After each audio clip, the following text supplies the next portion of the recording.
Assalamualaikum warahmatullahi wabarakatuh. Perkenalkan, nama saya Ana Alvan Rois, mahasiswa Pasca Sarjana UIN Sunan Kalijaga, Yogyakarta, program studi IIS, konsentrasi bimbingan dan konseling Islam. Pada hari ini saya akan mempresentasikan artikel saya yang berjudul Model Bimbingan dan Konseling Islami dalam Menumbuhkan Sikap Altruisme Santri. Penelitian ini saya lakukan di Pondok Pesantren Sofa Zahroh, Pati, Jawa Tengah. Langsung saja beranjak ke pendahuluan. Di era globalisasi seperti sekarang ini, manusia banyak yang berpandangan bahwa tidak ada makan siang yang gratis. Hal ini mengindikasikan bahwa manusia dalam berperilaku sosial lebih menekankan prinsip untung rugi atau disebut reward cost analysis. Setelah berkenalan dengan seseorang, pada prinsipnya kita menghitung faktor untung rugi dalam hubungan kita dengan orang tersebut, atau disebut juga dengan indeks kepuasan hubungan. Manusia sendiri akan menjalin komunikasi yang hangat terhadap individu lainnya apabila ada timbal balik positif terhadap dirinya. Komunikasi seperti ini atau disebut komunikasi transaksional tak ubahnya manusia dalam berperilaku jual beli yang hanya mementingkan untung ruginya saja. Apabila seseorang menjalin interaksi sosial kepada orang lain yang terdapat feedback positif terhadap dirinya, maka orang tersebut juga akan tetap berbagi feedback positif. Apabila melihat fenomena zaman sekarang yang hanya berpandangan materialis seperti saya sebutkan di atas, maka akan berdampak pada sikap-sikap manusia yang negatif juga, seperti individualis, materialis, maupun hedonis. Maka pertanyaan selanjutnya adalah seberapa mungkinkah rasa ikhlas dalam membantu, atau dalam istilah akademiknya altruisme, itu muncul di tengah-tengah masyarakat. Yang selanjutnya kita membahas pengertian altruisme. Altruisme sendiri berasal dari kata alter yang artinya orang lain. Secara bahasa, altruisme merupakan perbuatan yang berorientasi pada kebaikan orang lain. Altruisme sebagai pertolongan yang diberikan secara murni, tulus, tanpa mengharap balasan atau manfaat apapun dari orang lain, dan tidak memberikan manfaat apapun bagi dirinya. Perilaku altruisme sendiri merupakan perilaku menolong yang muncul bukan oleh adanya tekanan atau kewajiban tertentu, melainkan bersifat sukarela dan tidak berdasarkan norma-norma tertentu.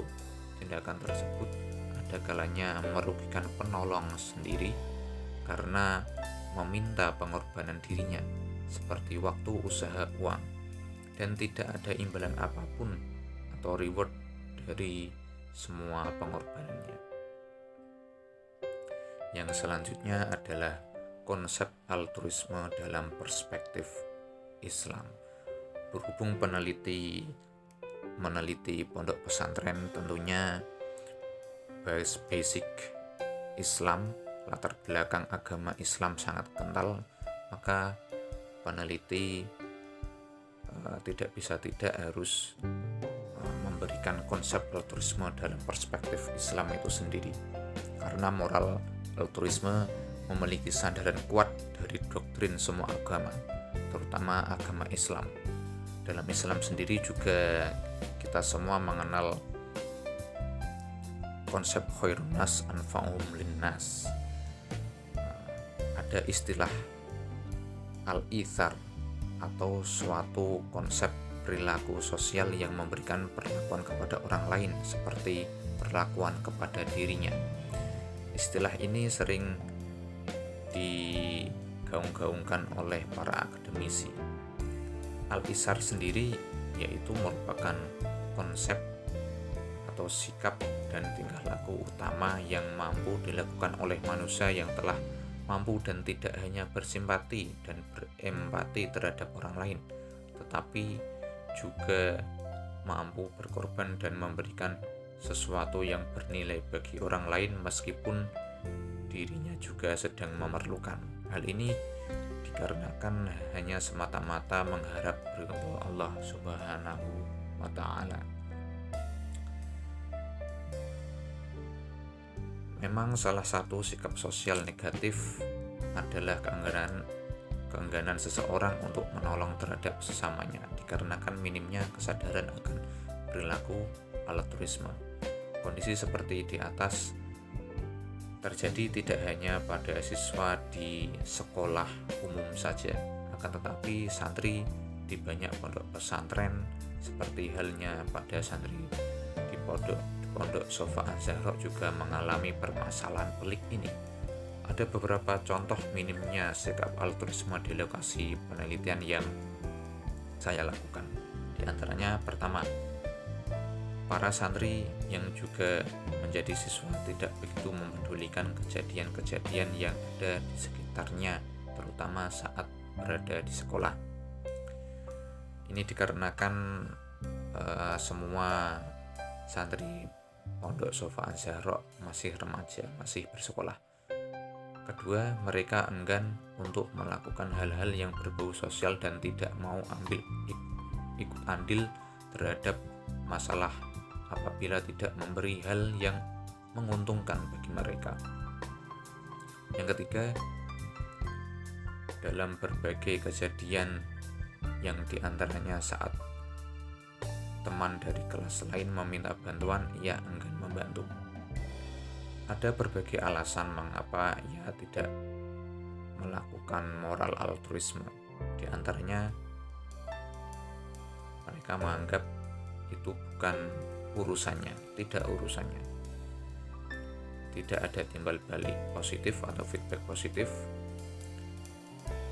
ataupun santri yang tidak mau melakukan sikap altruisme ini merasa mereka di pondok pesantren, mereka itu merasa sebagai senior di pondok pesantren.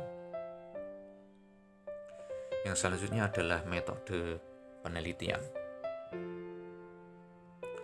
Penelitian ini adalah penelitian kualitatif field research, yaitu penelitian yang bertujuan melakukan studi secara mendalam mengenai suatu unit sosial sedemikian rupa sehingga menghasilkan gambaran yang terorganisir dengan baik dan lengkap mengenai unit sosial tersebut.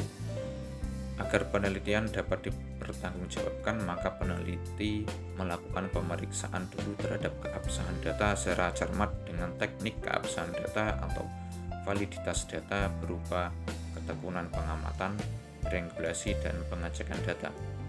Untuk mendapat data yang valid, maka dalam penelitian ini peneliti menggunakan beberapa prosedur pengambilan data, yaitu yang pertama wawancara. Wawancara yang peneliti lakukan adalah mewawancarai beberapa ustadz atau pengasuh yang berada di Pondok Pesantren Sofa Az-Zahra. Yang selanjutnya wawancara yang kedua, mewawancarai para santri. Pengambilan data yang kedua adalah melalui observasi atau pengamatan. Pengamatan yang dilakukan oleh peneliti kurang lebih selama 2 minggu. Pengambilan data yang selanjutnya, yang ketiga adalah dokumentasi. Adapun teknik dalam penentuan subjek penelitian yang peneliti gunakan adalah teknik sampling bertujuan atau purposive sampling. Peneliti melakukan pengamatan atau menggunakan teknik sampling bertujuan ini mengambil sampel 10 santri. Dikarenakan Pondok Sofa Az-Zahra terbagi menjadi 2 bagian. Yang pertama itu yang pondok barat, itu pondok besar yang jumlahnya itu kurang lebih 76 santri. Nah, yang teliti itu adalah pondok yang timur itu berjumlah 10 santri. Nah, peneliti melakukan penelitian di pondok yang lebih kecil ini yang berjumlah 10 santri. Jadi sampling yang digunakan oleh peneliti adalah mengambil 10 santri. Selanjutnya adalah hasil dan pembahasan. Adapun upaya-upaya yang dilakukan oleh Pondok Sofa Az-Zahra untuk menumbuhkan sikap atau moral altruisme santri adalah melalui model bimbingan dan konseling Islami sebagai berikut. Yang pertama, jamaah zikir bernuansa bimbingan kelompok.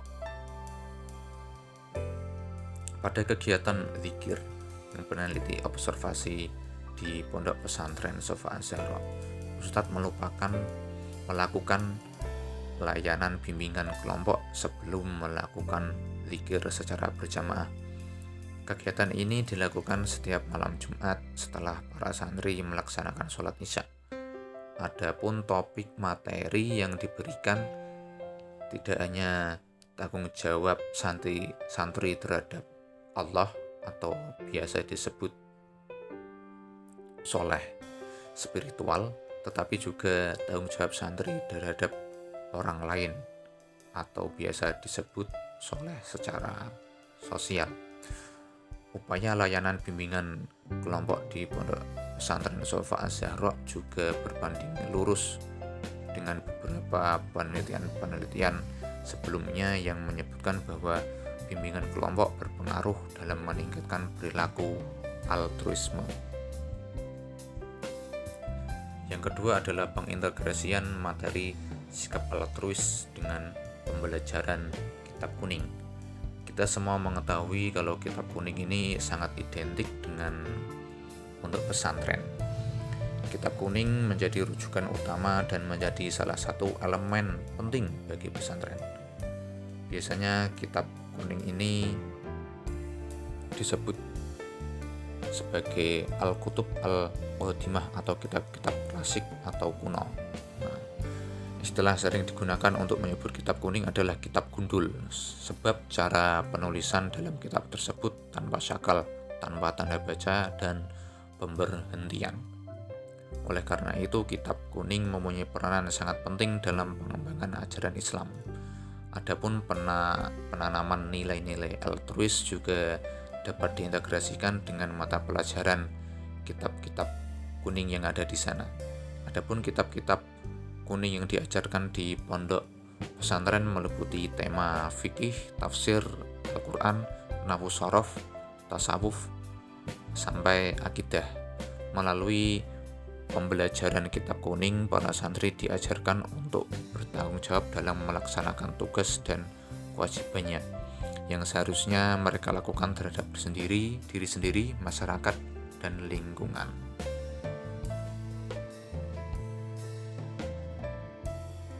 Yang ketiga adalah penanaman sikap altruis dalam kegiatan ekstrakurikuler Pondok Pesantren. Salah satu terobosan Pondok Pesantren adalah melakukan upaya menumbuhkan sikap altruis baik itu di ranah teoritis maupun praksisnya. Pondok Pesantren Sofa Az-Zahra yang berada di Kabupaten Pati merupakan salah satu pondok yang peduli akan masa depan kepedulian sosial dengan sikap altruisme dari santri-santrinya. Di pondok tersebut, seperti dikatakan mudir pondok atau pengasuh pondok, melakukan pembentukan jiwa altruis pertama-tama melalui training atau workshop yang bertemakan keorganisasian agar santri-santri ini mempunyai jiwa-jiwa sosial yang tinggi, tentunya dengan menggandeng beberapa institusi atau lembaga-lembaga lain di luar Pondok Pesantren, seperti bekerjasama dengan kampus-kampus terdekat dengan mahasiswa-mahasiswa dari kampus-kampus terdekat ataupun dari organisasi-organisasi keagamaan tertentu. Sedangkan dalam segi praksisnya, Pondok Pesantren Sofa Az-Zahra ini melakukan kegiatan kewirausahaan yang dilakukan oleh para santri. Jadi setiap hari para kiai dan ustadz melakukan pendampingan dan melakukan controlling dalam proses kegiatan ekstrakurikuler yang dilakukan santri. Adapun beberapa kegiatan ekstrakurikulernya adalah sebagai berikut, yakni seperti contohnya berwirausaha, kegiatan berwirausaha, pengelolaan perkebunan, pengelolaan peternakan mini, kegiatan pramuka yang terintegrasi dengan sekolah yang masih satu yayasan, dan yang terakhir adalah bank sampah. Yang keempat adalah keteladanan dari jajaran asatidz atau dari Dewan Ustadz. Keteladanan merupakan pembelajaran utama pondok pesantren dalam membangun karakter santrinya, dengan kiai atau ustadz-ustadznya adalah sebagai porosnya atau sebagai role modelnya.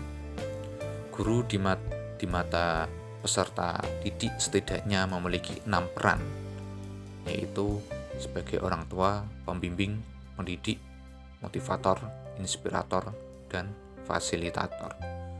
Peran-peran ini tak jauh berbeda dengan peran kiai atau peran ustadz di pondok pesantren, tak terkecuali di pondok pesantren Sofa Az-Zahra.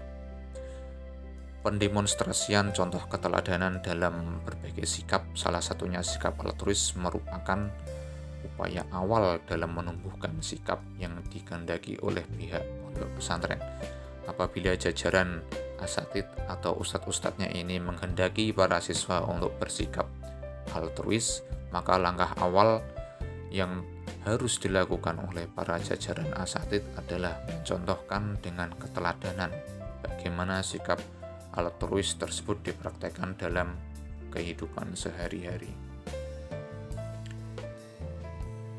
Yang terakhir adalah kesimpulan.